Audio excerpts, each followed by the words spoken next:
Hello guys, good day and welcome to RT News. I'm Architect Chocho.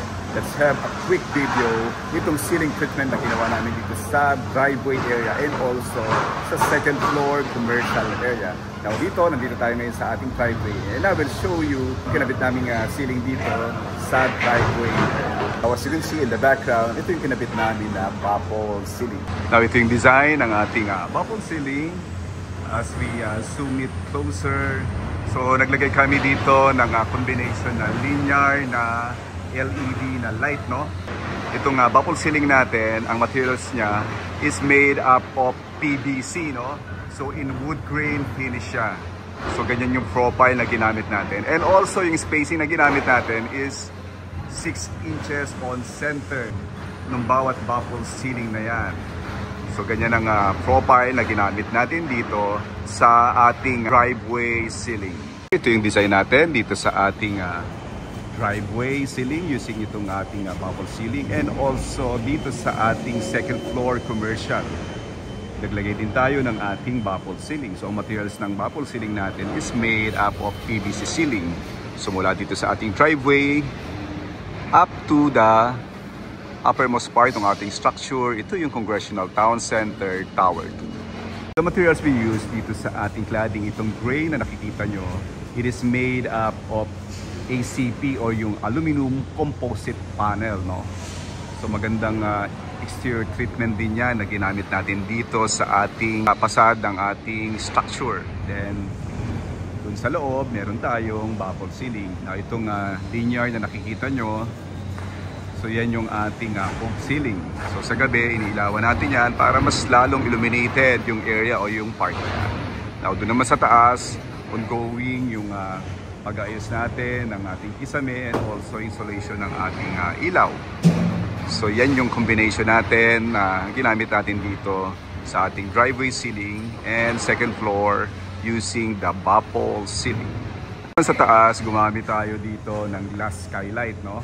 Kita nyo yung steel na trellis na ginamit natin dito. So doon nag-rest sa top ng trellis na yan yung ating glass skylight. So nakakatulong siya para pag may malakas sa ulan, hindi directly mabasa itong area ng ating hallway dito sa ating second floor.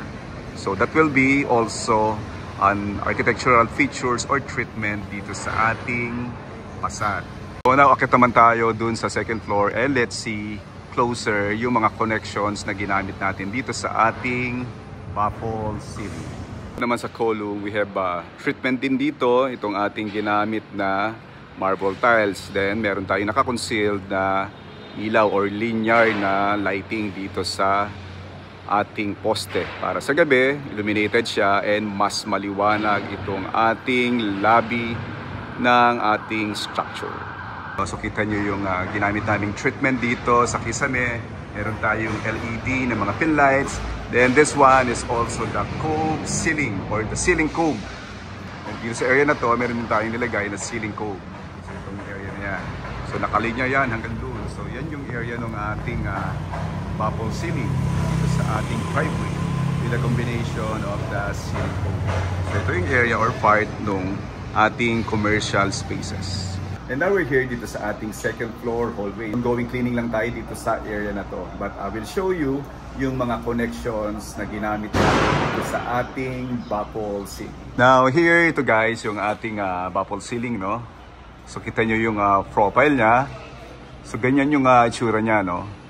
So it is made up of PVC, no? So in wood grain.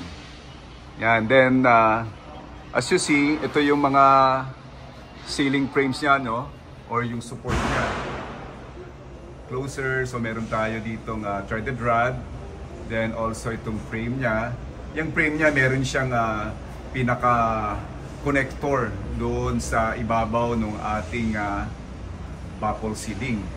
So mamaya papakita ko sa inyo yung profile niya, no? Closer. But as you see here, ito yung treatment or ceiling treatment na ginamit namin dito sa hallway ng aming commercial. So same thing dun sa driveway natin, gumamit rin tayo ng LED na linear na ilaw dito, no? So para mag-complement dito sa design ng ating bubble ceiling.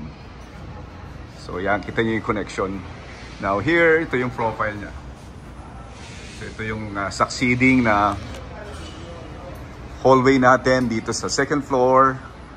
Yan, medyo cleaning pa tayo, no? Kaya hindi pa ganun siya kalinis. But I will show you here the profile ng ating PVC na baffle ceiling. So ito siya. Kita nyo yung top. So dito siya, pinuputo lang siya nitong ating machine, no? But you can see here, ito yung profile niya. So kuha tayo ng isa. Kita nyo yung profile niya. So ito ngayon yung kinakapitan dito. Dito meron tayong connector dito na nilalagay dito sa ibabaw na to. But here, ito yung profile niya. So kita nyo yung texture niya. Kala mo totoong kahoy, pero it is made up of PVC. So yan, ang gaang. And also, andali rin siyang ma-install. So hindi kakalawangin, hindi masisira. Yan, kahit mabasa or may moisture, wala tayong problema dyan. Dahil it is made up of PVC. Profile nung PVC na ikakabit natin, no? Yan, so dito, para matakpan yung pinakakanto niya, pumutol din tayo dito rin sa ating PVC. So tinakip natin dito sa part na to para mawala yung hole o yung butas dito. So natakpan siya. So ito yung ibabaw or yung profile ng ating baffle ceiling. Now ito guys, yung mga nakabit natin dito sa ating hallway. So ito yung part or area na meron na tayong baffle ceiling. Now ito naman yung area na wala pa tayong baffle ceiling at maglalagay pa lang tayo. Now kita nyo yung profile ng truck niya, no? Itong support niya. So meron tayong support na threaded rod na nakafix dun sa ating slab or yung socket ng ating slab. Now ito naman yung ating support para dun sa ating baffle ceiling. So kita nyo meron siyang profile na kung saan kiniklip lang yung ibabaw ng ating baffle ceiling dito sa connector na yan. So meron siyang pinaka-hook. Kita nyo yung profile na yon sa magkabilang dulo. Yan, saka dun sa kabilang dulo. So dalawa siya, no? Then the other one, no? Yan yung mga spacing ng ating baffle ceiling na 6 inches, no?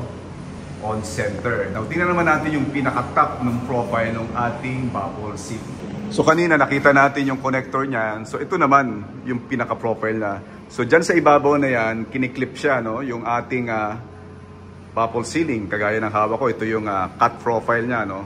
So ito yung pinaka-ibabaw or yung pinaka-top. Dito nakakabit yung ating baffle ceiling. Now, ito yung profile niya. Then, ito yung side niya. Then, ito naman yung pinaka-ilalim niya. Or yung pinaka-ilalim nito. So, ganyan siya. So, from there, yung connector na yan, dito siya ikakabit sa ibabaw na yan, sa profile na yan. So, easily, madali mo lang din siya mai-adjust, mai-slide. Dahil meron siyang clip or pinaka-ngipin niya na kinakabit dito sa ibabaw na ito. Guys, yung series ng baffle ceiling na na-install na natin dito sa ating hallway dito sa second floor. Sumula doon, dito sa corner na yan. Then, dito sa kahabaan ng ating hallway. So, ito yung ating hallway. So, ongoing cleaning tayo dito sa area na to. So, kita nyo yung combination or design ng ating baffle ceiling. Then meron din tayong kinabit na linear light or LED na naka-flash dun sa bottom ng ating baffle ceiling. So ganyan ang itsura niya, no? Simula dun, pinanggalingan natin. So ito yung ating hallway. Meron tayong glass railing na clear tempered glass. Then papunta dito. So yan yung ating baffle ceiling. So dito sa area na to, medyo madilim na, no? Now, continually, ito yung design ng ating baffle ceiling. So dito, ibang profile naman ng ilaw yung kinabit natin. Oh. Then you can see here yung kulay ng ating slab na concrete dun sa loob is colored dark gray. Para mas lalong mag-outstand itong kinabit natin ditong baffle ceiling. Now, going here, dito sa area na to, then papunta doon sa ating elevator. So ito na ngayon yung area ng ating elevator. Then dito, maglalagay pa tayo dito ng series ng mga ilaw para dito sa ilaw ng ating baffle ceiling.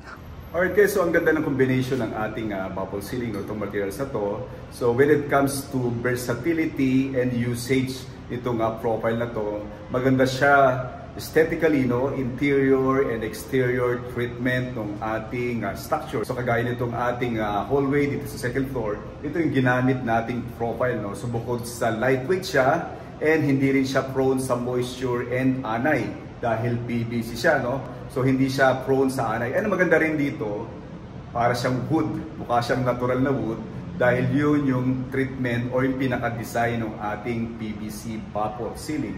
Dahil before, traditionally, gumagamit pa tayo ng kahoy, no?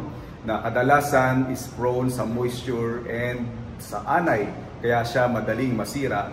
But since the innovation, patuloy na nag-i-evolve yung ating mga materials. Dati gumagamit din tayo ng steel tubular and also yung aluminum na tubular. Tinitreat din natin siya, no, na pinapahiran din natin siya ng paint o yung wood stain para magmukhang natural na kahoy. But this one, this PVC na bubble ceiling na to is magandang profile, no? Dahil bukod sa lightweight siya, easily installed and also hindi na siya prone sa moisture and also sa anay.